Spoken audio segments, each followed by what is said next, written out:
Hello, what's up mga idol? So ngayon, nandito na naman ang basta alam nyo na mga idol. So yun mga idol, yung gagawin natin is freehand.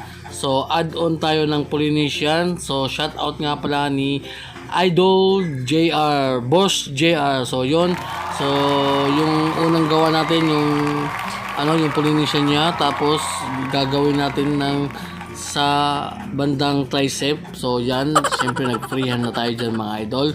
At siyempre, at ginamitan na natin ng dyan mga idol, ng unang karayom, yung 9RL. So actually mga idol, tatlong klaseng needles yung ginamit natin dito mga idol. Yung yan, 9RL, tapos yung dalawang shading natin is yung 9cm at saka 17cm. So yan yan yung 9cm mga idol. So ang kagandahan dito mga idol, kapag Polynesian yung ginagawa natin mga idol, syempre nag-freehand lang tayo dyan mga idol, kasi para maging fit siya sa sa lalagyan natin. Kasi kapag kumuha tayo ng design sa sa Google parang hindi maganda. So mas maganda talaga kung i-freehand natin mga idol. Basta maganda nga, basta mag-freehand lang. So diyan mga idol, yung ginamit natin diyan, yung 17cm, yun yung pangatlong natin mga idol. Pangatlong pang shading. So grabe.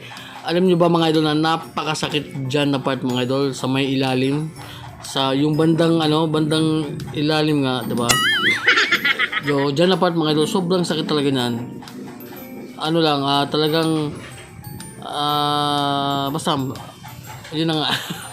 So yun mga idol, after 5 hours and a half, so 5 oras at kalahati, so yan yung ating final result mga idol.